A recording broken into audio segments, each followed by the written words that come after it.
Everybody got the same story, we just got different details. But like I always say, life is 10% what happens to you, is 90% what you do about it. Whatever you think riches is, that's your definition. There's a survey that says riches and success is being happy. Well, all you have to do then is determine what is it that makes you happy and start down that path. Now, to find true success, I believe that you've got to do some work because it's not free. Everybody would love to wake up and just be happy and bubbly, but it requires some work. For a long time, I used to think that the path to success was going at it alone, because I was always busy priding myself on not asking for help. I was homeless, I didn't want to ask for help. I lived in a car, I didn't want to ask for help. And I almost missed out. I didn't realize how many people were willing to have discussions with me about success. Most people that are successful, if you ask them for help, they'll give it to you. I'm talking about advice, principles, solutions, not money. Success is all about building relationships. It's not what you know, it's who you know. Some people might not step up when you ask them for help. They might not. But guess what? The worst thing can happen to you. If somebody refuses you, you didn't have it anyway. Well, what are you worrying about that for? Well, they might say no, or they might turn me down. Ask people. You never know. Suppose they say yes. That could be the turning factor. But, there are some principles that will increase your chances of getting a success. Know your worth. Don't let nobody else determine it. And don't assume anything.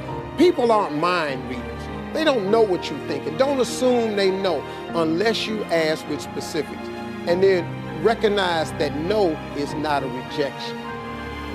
Every time you hear no, it moves you one step closer to a yes. Stop comparing yourself to others. So the first thing you do is stop focusing on other people. Instead, focus on being the best version of you that you can. Then you'll recognize that you deserve to sit at the big table with everybody else after you become the best that you can be. Now, once you've accepted that you have as much right to success and much right to succeed as anybody else, the next step is learning how to talk the talk. You have to get fluent in the language of success so you speak it with ease. Surround yourself with people who've accomplished their dreams and immerse yourself in the culture of achievement. And before you know it, you're going to be speaking the life of your dreams into existence. And like I've said before, we each have a gift. But too many people miss out because they refuse to sign the lease on their gift. You keep looking for it outside of you. Stop.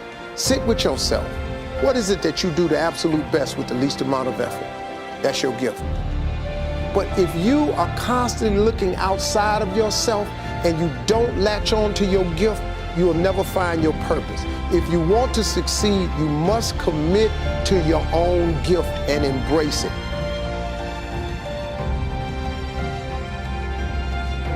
The first step is getting completely and brutally honest enough to say, I am tired of myself.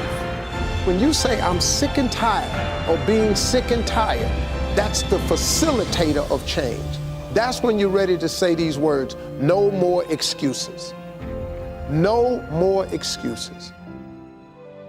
Where will you be in your business and your life in 36 months? Not because you hope, because you decide. If you keep up your present disciplines and keep up the present pace that you're on, where will you be in